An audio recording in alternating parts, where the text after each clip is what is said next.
right? But as individuals, we have to have a clear picture of, okay, God has entrusted me with this piece of the pie to grow God's kingdom because I promised that that was my purpose as a global disciple. And I need to have a plan as a mature adult to make that happen. And if I can't, I talk about it with the people in my life, in my Bible talk, and in my ministry, so that we can come up with a plan together in order to see it through. Because I don't want to fail God with my promises and let Him down. I don't want to get entangled again in the nets that I was entangled with in the world of the doubts, the insecurities, the fears, and so forth. I need to speak up and break the silence in my life and really get focused on what Christ is calling me to do as I walk with Him.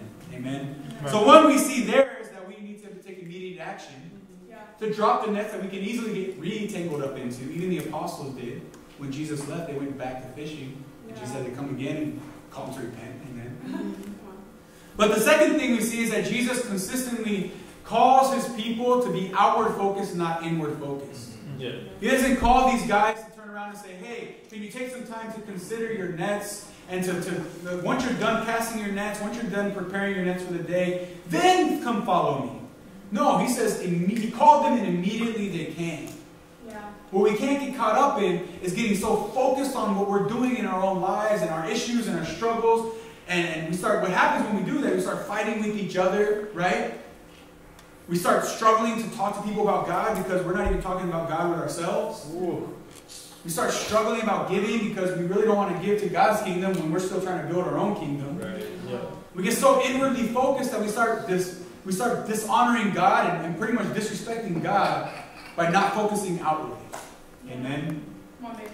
Here we see that Jesus calls His people to speak up and break the silence for others in the world. If we truly care about the people in Hilo, it starts with us breaking the silence in our own lives. It starts with us fighting back and breaking the silence against Satan when he's tempting us to focus on our circumstances and not focus on the Scriptures. And when we do that, then we can break the silence with those around us and call them to that same standard. To immediately take action.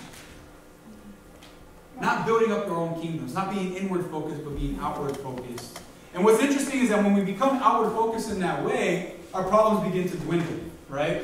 Yeah. We start studying the Bible, people start sharing our faith more, and all of a sudden, as we focus on our purpose, God takes care of our problems. Amen? Yeah. We focus on the people, and God takes care of His people. That's really the method to God's madness there.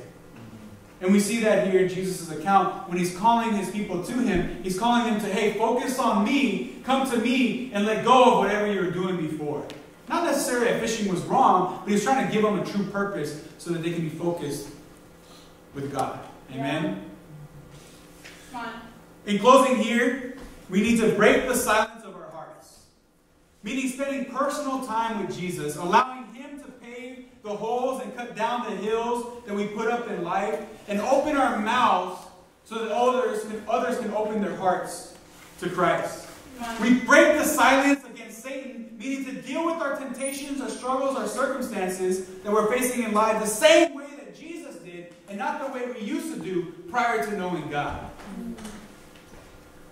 And we break the silence for others, meaning to be about our purpose, be focused on helping others in the world, on building God's kingdom, and trusting that God will take care of His flock. When we make our outward focus approach to life, just as Jesus did, God will take care of our problems as we take care of our purpose. And with that, to God be the glory.